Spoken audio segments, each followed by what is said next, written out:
Welcome back to my channel. I'm Hannah Blackwell, and today I'm going to be sharing with you my beach read recommendations. I have gotten a bunch of fun booktubers together. We are all collaborating, all sharing with you our summery, beachy, beach time, summertime vibe books. And there's going to be so many amazing recommendations for you guys. I'm really excited for this. This is going to be a really fun collaboration. All of the booktubers that are participating are linked down below in the description so you can watch everyone's video. Once they're all up, I'm even going to be doing a playlist for you so you guys can just watch the playlist and get tons of recommendations for your summertime reading. The booktubers include April from Happily Ever April, Becky from Beck X Reads, Daphne from Being Daphne, Kristen from Kristen Craves Books, Jess from Honest Fiction, Kaylani from Kaylani Simply Me, Laura from A Book Circus, Rachel from Raven Haired Reader, Tori from Novel Life, Sam from Sam Reads a Little, and Reagan from Reagan Reads. This is going to be so much flipping fun. I am excited. Okay, so if you haven't already subscribed to my channel, go ahead and click the subscribe button, click the notification bell to be notified every time I post new videos. If you like this video, click the like button and comment down below and let me know your recommendations for a great beach read. A beach read to me can mean a lot of things, okay? You're spending the whole day at a beach and it's great to have a book you can kind of get through the whole day, or a book that you can read while being a little bit distracted by all of the fun surrounding you, but you can kind of look down, look up, look down, look up, and kind of still be able to follow the plot. So nothing too heavy, something that's got a very simple and easy to follow plot. Something that might be seasonal as well to get you even more in the beachy mood. Also, I think is really good. Something that's maybe set at the beach or set in a summertime type of environment. Also things that are really fast paced, like a really good fun domestic thriller, for example, can be a lot of fun. Summertime romances are wonderful. I've got a whole variety of books here for different types of books I think are the perfect beach reads. So let's go ahead and get into this list. So the first book I'm going to recommend today is To Ravish a Rogue by Sam Niscasta.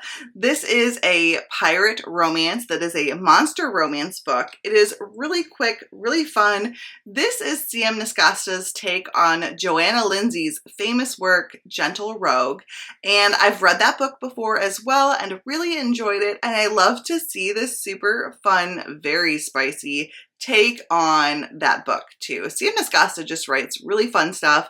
Now this one is definitely even more quirky and even more weird than her normal books. I mean, this is the author that brought you Morning Glory Milking Farm, so just take that into consideration going into this, okay? She writes some super spicy monster romance that's kind of like a little bit more bonkers, but this one specifically was fairly bonkers, and I can't tell you why, because I honestly think it's a little bit of a spoiler. But get ready for something a little bit out there, okay? And this book had me laughing out loud. So we have our heroine who is a noblewoman and she's trying to get to Atlantis. So this is fantasy. Our hero is the captain of the ship that she chooses to get her there. So he is a pirate and he is a shifter. So there's a lot of shifters in this world, and so she kind of swindles her way onto the ship pretending to be a cabin boy. He knows right away that she is a woman, and things go from there. This is a romance between the two of them. It is quick, spicy, fun, fast-paced, and I found it to be laugh out loud hilarious. Next, I have a mermaid monster romance that I read recently as well, and this is Emma Hamm's Whispers of the Deep. So we have this underwater city where humans live because living above ground is too dangerous with all these storms going on and the volcanoes erupting, so they actually live in these domed cities at the bottom of the ocean. This has really displeased the mermaids because they've destroyed large areas in the ocean and destroyed the natural habitat there. So the mer people and the humans are enemies, and they've been enemies since this started over hundreds of years ago, I believe. They've been down there for a while.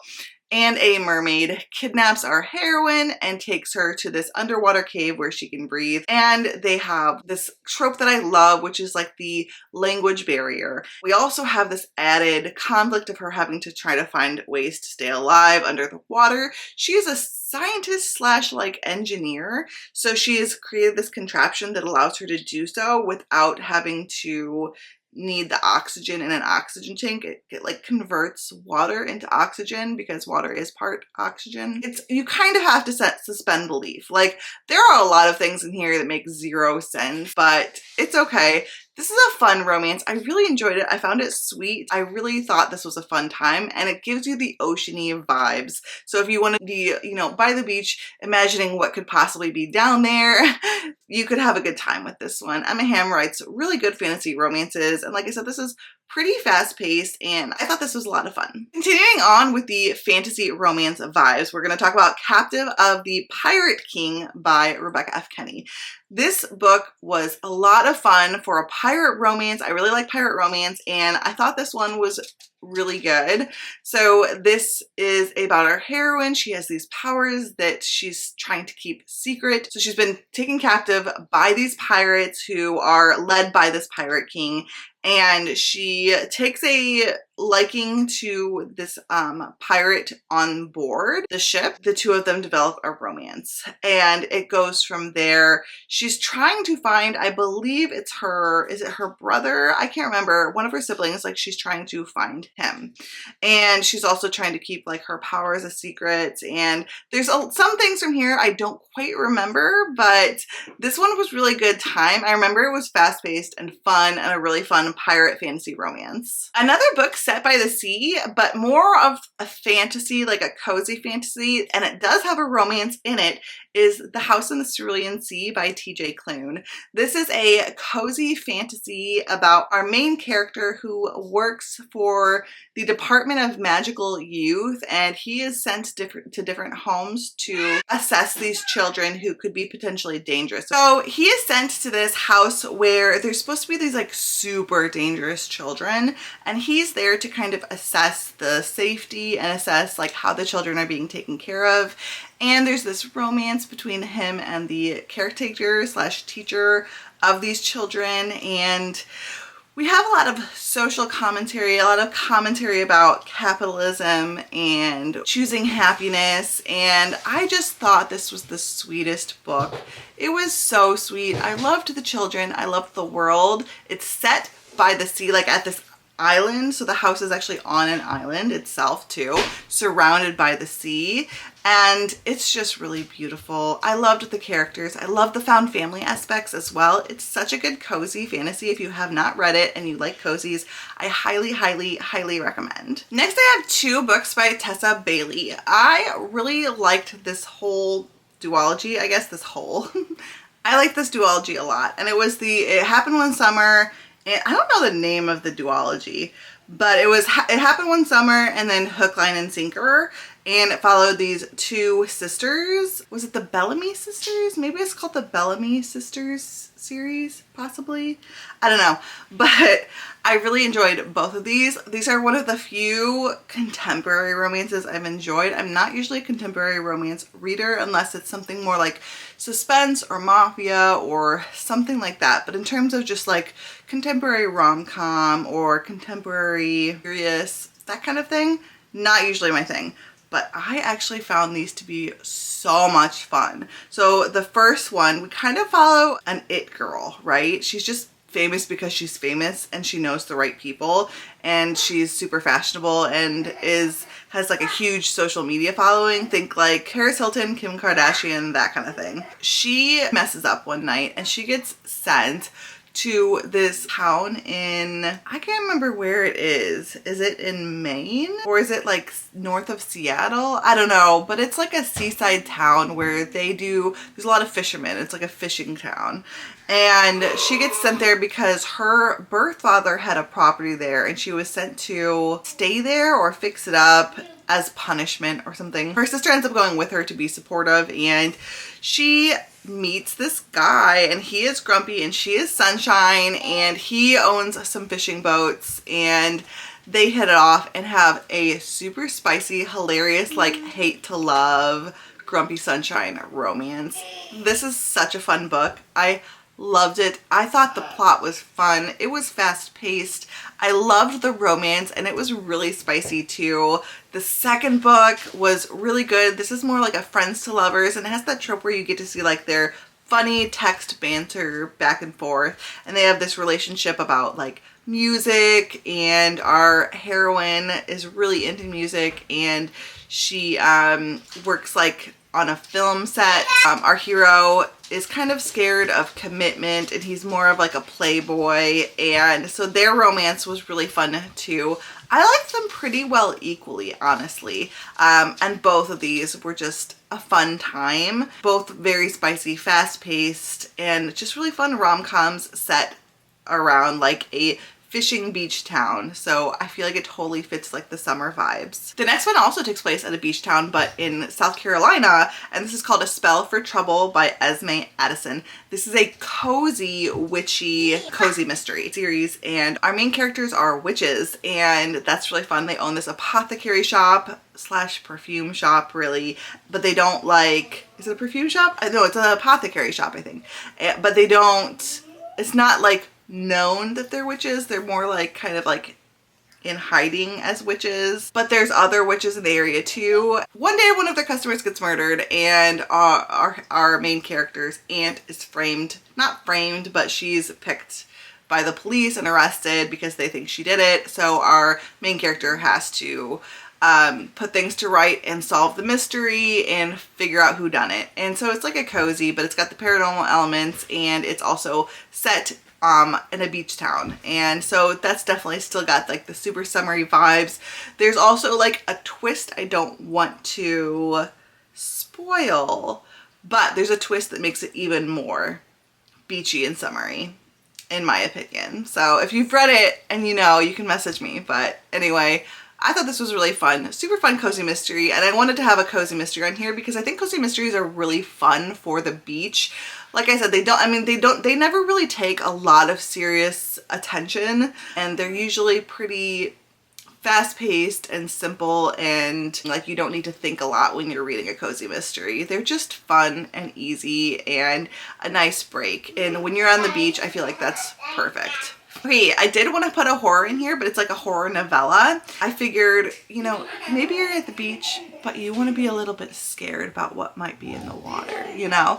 And for that, I have Rolling in the Deep by Mara Grant. This is the prequel to Into the Drowning Deep. I've read both of them, the prequel and Into the Drowning Deep. And so this is about killer mermaids, and it's a horror about this boat that goes to do a documentary or a mockumentary about mermaids at the Mariana Trench, and they end up finding them, and things go from there. It is horrific, and this one's a novella, so it's perfect if you're trying to start and finish a book on the beach. Perfection. Perfection. I really like Mara Grant. I want to read more from her. That's Shauna McGuire, so that's her pen name when she writes horror. She's also done some zombie ones too, I believe, that I do still want to read. Finally, I have a couple of mystery thrillers that I thought would be perfect beach reads.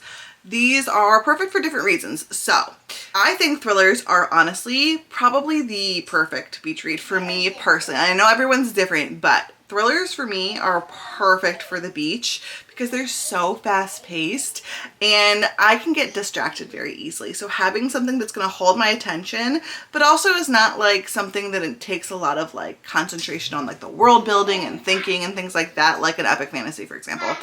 A thriller really like is usually pretty straightforward. And so if you do get a little bit distracted and you look up from the page, you can generally look back down and keep going where you were going without any issues. You're not gonna have to like keep rereading sentences to try to remember things or whatever. So the first one is Rachel Hawkins' Reckless Girls. So this is the first Rachel Hawkins I ever read. I've read 2 of her books now, and I like her a lot. This one is about this woman who she's dating this guy. They have this boat. They're trying to fix it up and be able to do sailing around the world. They live in Hawaii, so very beachy, and they end up taking this trip, and they are hired on by these other girls that they meet to take them to this island, and in doing so it'll give them all the money they need to fix their boat and basically make their dreams come true. So they take this exorbitant amount of money and they take these girls to the island, and things get weird from there. Another couple shows up on another yacht boat, and they're at this island, and this island, it tells you pretty early on, is known to have a pretty dark past as well. So this gets weird, you know, people go missing and a thriller ensues from there. It's fast-paced, it's fun. I would say it's more mystery than thriller, but there's thriller elements in it too. And it's all set at this exotic Pacific island. So you've got this desert island, abandoned, no one's there, and these beachy vibes. They're all just partying and drinking on the beach and on their yachts and living it up, but then things go wrong. So this is fun. This was a fun time. Highly recommend. I think it's great for the beachy vibes, but it's got those mystery suspense elements that will keep you turning the page. And finally, I have a thriller that's set in, it's a suburban thriller mystery. I should say this is more mystery suspense too, but this is by Megan Miranda. So she does those mystery suspense books. They don't get super thriller-y, but this is called Such a Quiet Place, and it's set on a cul-de-sac type of like neighborhood. And they do a lot of hanging out at the pool in this one. And there's also like a lake as well. So it's got those summer vibes. It's set in the summertime. There's a 4th of July party at the pool. But this one is about this neighborhood where a murder has taken place, a double homicide, and the girl who was sent to prison for it, her sentence has been revoked because she ended up being acquitted. Like, so she got sent back home. The judge decided that she didn't do it. And so she got sent back home, but everyone in the neighborhood still thinks she did it. And so you're given even like a map in this, so you can see like where the different houses are. Each house has their own like cameras, so you start learning like who saw what and who had what camera footage and everything like that. And so we're still trying to figure out who did it, who did this double homicide. Everyone has their secrets. There's like this, I don't know, it's kind of like a next door group too. And everyone has their weird relationships and their secrets. And it's just a really good domestic mystery suspense. I liked this one a lot. I like Megan Miranda, but this is probably my favorite Megan Miranda I've read so far. I had a really good time with it. And like I said, it's got a 4th of July party too. It's set during the summer, so it gives all of those summery vibes too. So there you have it. Those are my beach reads, my book recommendations for summertime when you're lounging at the beach or at the pool or just sunning out on your lawn, enjoying the beautiful sunshine.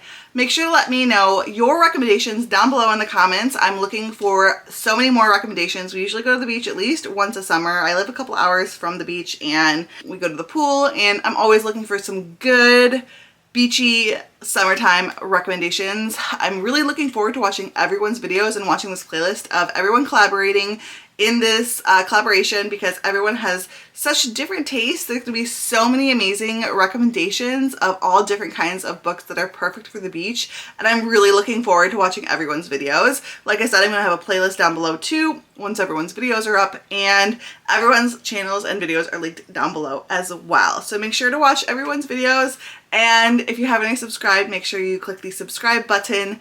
Comment down below, let me know your recommendations. Don't forget to click the like button if you liked it. And until next time, fellow readers, keep reading and living your best life. Said you felt that way, and guess you're trying to stay strong and fake a smile until I look away.